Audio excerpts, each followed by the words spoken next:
saw a motorcycle and still chose chaos. Look at the fucking motorcycle pricks. One terrible decision. What should have been an apology became a neighborhood event. What are you gonna do? You've been driving around my neighborhood like a fucking lunatic! Hit me, you piece of shit! Gladly. This summer, don't be a little bit. I never did like that neighbor. That's hilarious. I don't care what side of the fence you're on. That one, a few months ago, this happened, and I thought it was just, I saw it, and I was like, just a great reminder to remind your neighbors to not mess around with you if you're, if you're capable. All right, let's see what's going on. Data center being built across the street. Developer says property values will go up. What do you think? Talk about shitty neighbors, right?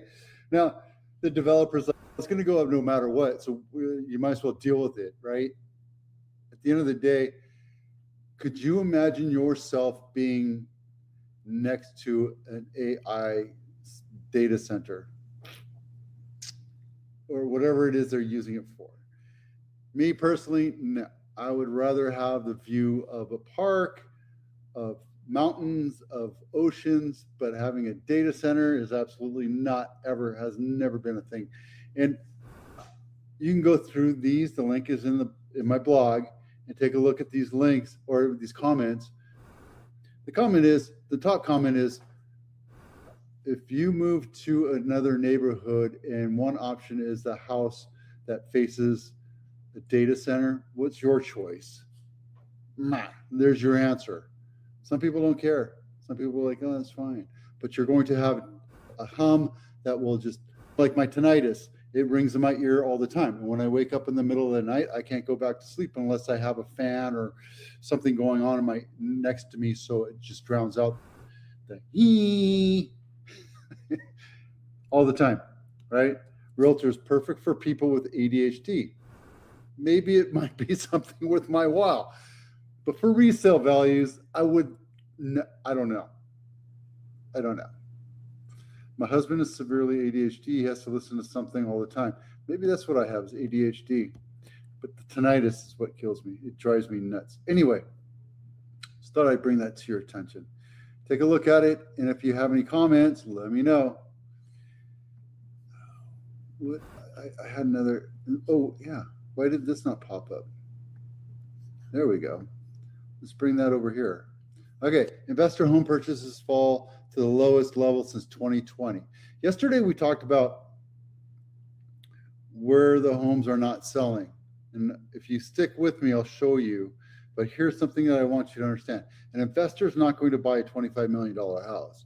They're not going to buy a $5 million house because there's no ROI on it. They're going to buy the shittiest house in a nice neighborhood and fix it up. Or they're going to buy a nice house in a shitty neighborhood and rent it out, or fix it up a little bit and make some profit, right?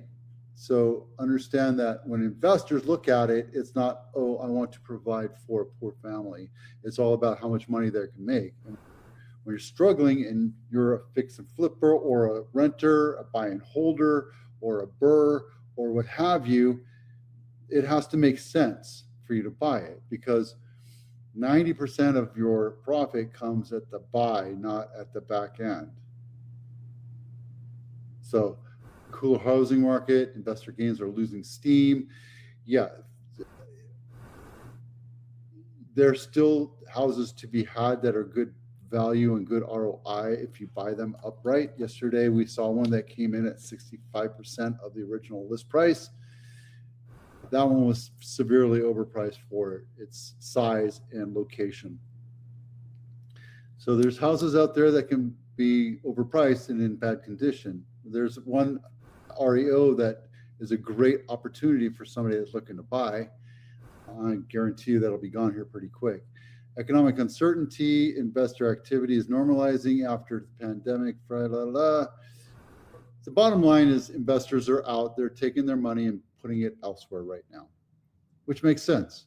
They're trying to find parking lots and storage and what have you to buy, and that's where the money's going. So that's also drying up the market. Hate to tell you that. Now, if you have a house, if you have a parent that's in an older home that needs some work, and you're thinking about putting them into an adult community, or your parents passed away, my condolences, but it is part of life, death and taxes, and that's part of our business. Is we are here to help you go through that whole process with our vendors. We have lawyers, we have estate salespeople, we have contractors, we have landscapers, we have everybody that can take care of that house for you if you're somewhere else and you don't have the ability or the time or the gumption to take care of it. There you go. Download that information or just give me a call. Okay, so this is 90-day plus in Santa Clara County. And I have it all the way down here to Gilroy, but I want to make sure that you look at this picture right here, because it's a huge thing that we're missing here, right? It's the difference between the haves and the have-nots, and we identify it through 17, right? 17 is the difference between where the people have money and you don't have money. Now, there's certain neighborhoods that are east, like Willow Glen and Morgan Hill, and I don't know, certain areas of Milpitas, but this side of 880 or 17, they have a lot more people with less money. And over here, they have people with a whole lot more money. If you look, it's a huge bastion of people that go all the way up to San Mateo. And a lot of these people work for big companies. They make $300,000, $400,000, $500,000. Now, if you're older, like me, you only have to make $200,000, $300,000 a year to be able to afford that, because technically, if you bought 20, 30 years ago, you can afford it. You get economically locked in. We've talked about that before. That said, there's still houses that are overpriced or in poorer neighborhoods, not the greatest neighborhoods like EPA, where houses are just overpriced based on seller ego, or what have you.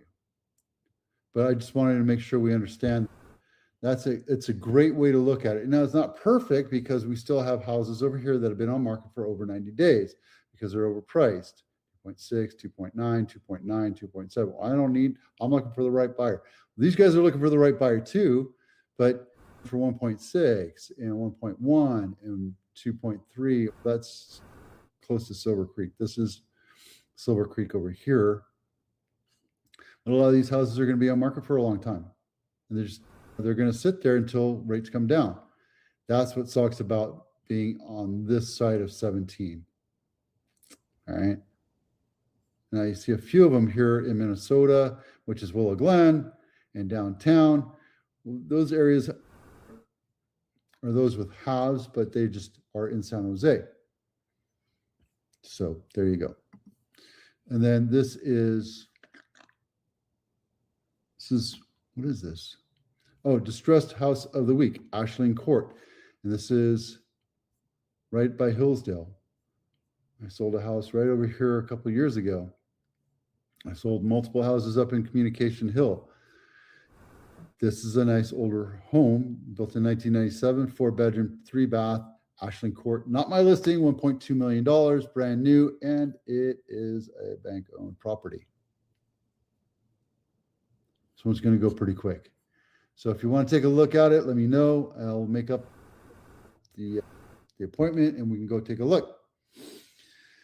And here are the 40 days on market, 90-day report. You can see that this number is getting higher and higher, and it's going to continue to go high.